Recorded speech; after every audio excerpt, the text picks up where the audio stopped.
Welcome to the Civil Engineering Study and Construction channel.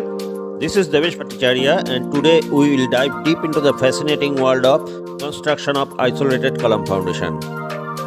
Welcome to a channel dedicated to enriching your knowledge of civil engineering. Each video offers practical information on execution techniques, material specification and quantities. To make it even more valuable, we include reference to IS code number and clauses, enabling you to explore these topics further and enhancing your understanding. Hi everyone, liked what you saw?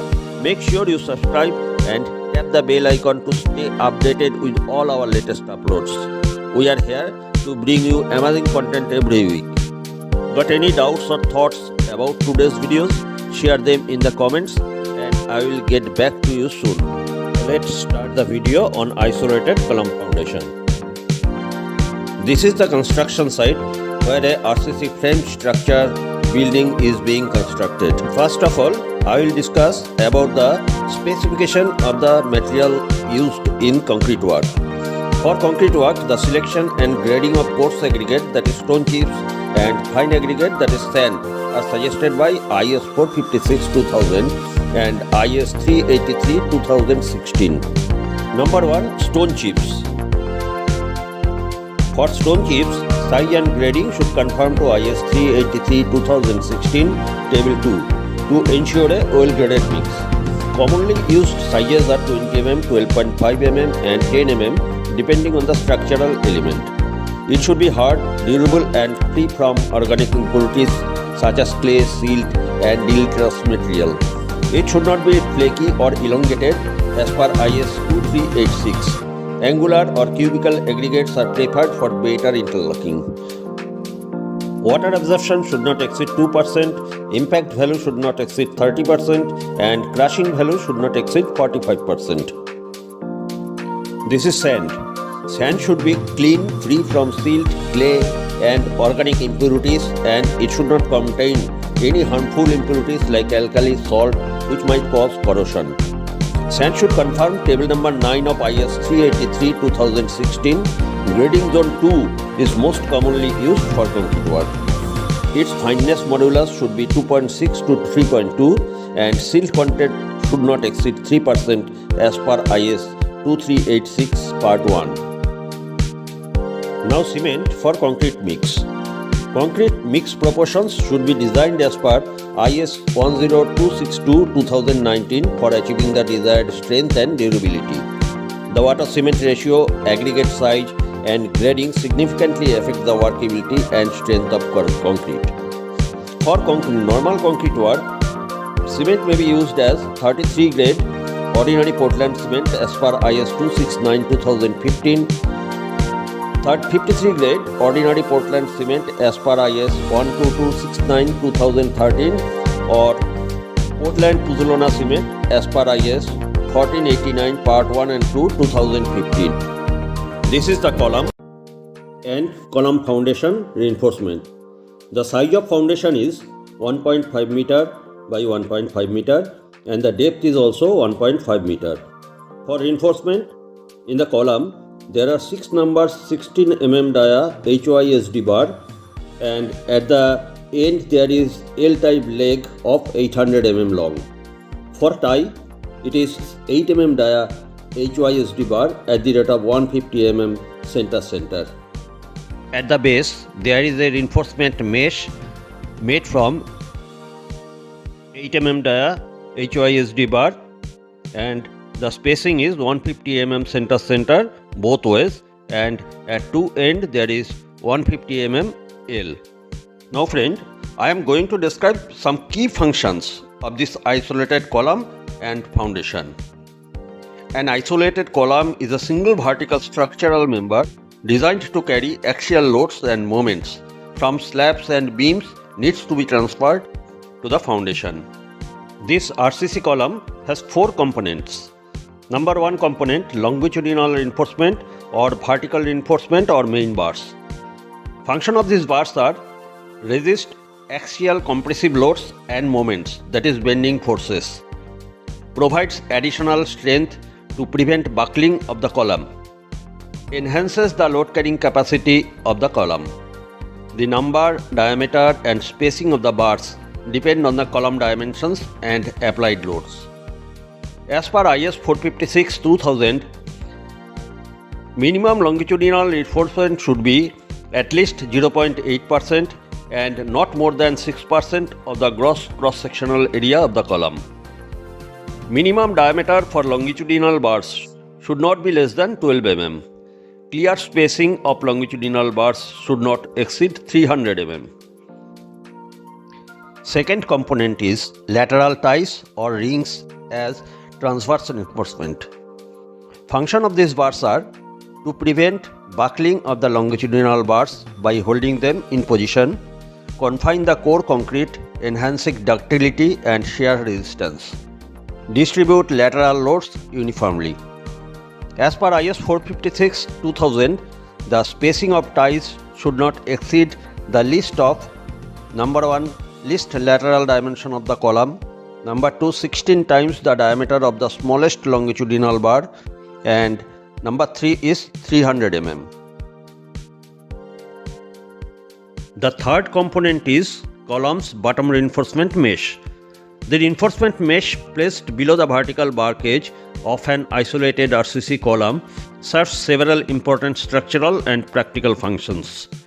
Number 1, load distribution. The mesh helps in distributing the concentrated loads from the column evenly across the footing. This prevents local overstressing of the footing and ensures a uniform stress distribution. Number 2, shear resistance.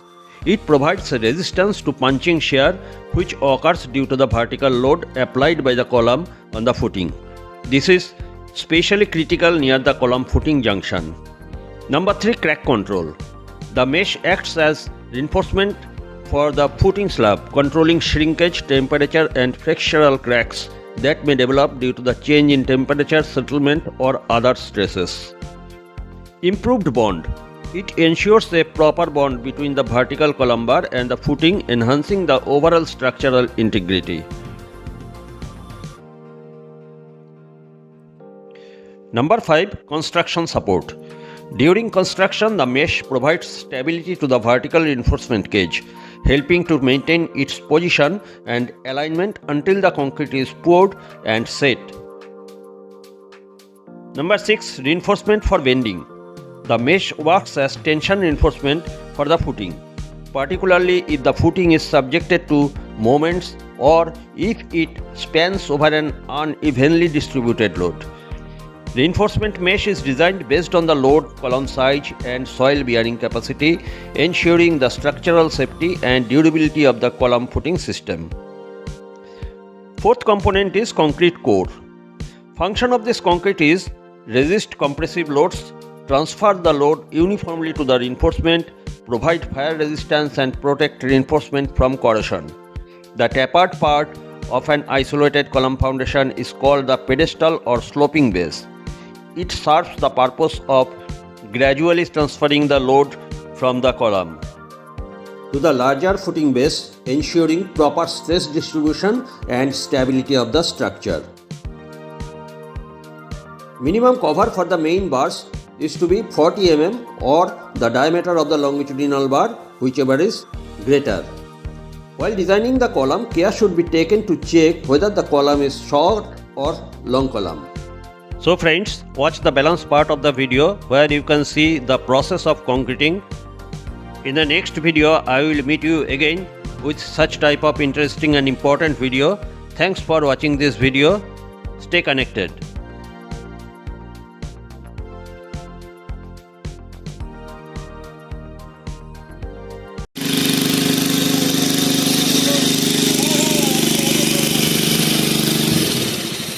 খাঁচার ভিতরে মারো টাকা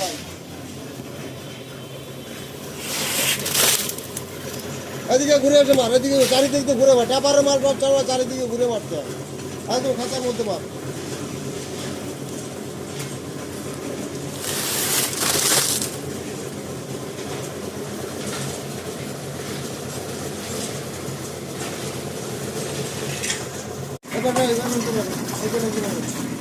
টাপারে মার চারিদিকে ঘুরে মারবা।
তাই কালকে কি কলামের স্টার্টার করবে? না, কালকে না, একদিন বাদে নাকি? একদিন রেস্ট দিলে ভালো হয়। হ্যাঁ হ্যাঁ, অবশ্যই তাই।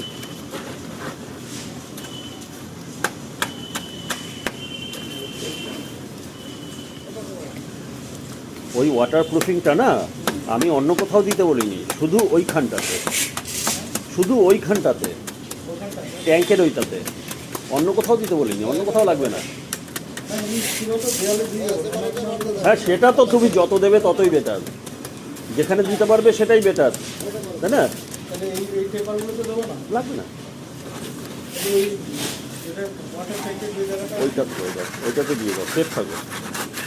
আর তারপরে দেয়াল ফেয়াল, দেয়াল প্লাস্টার এগুলোতে তো দিতে পারলে অতি ভালো। ছাদে, ছাদে বলতে ফ্লোরে দরকার নেই, যেটা রুফ স্ল্যাব হবে একদম টপে।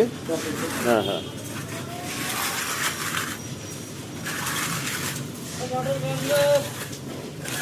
মধু ওই সুইচটা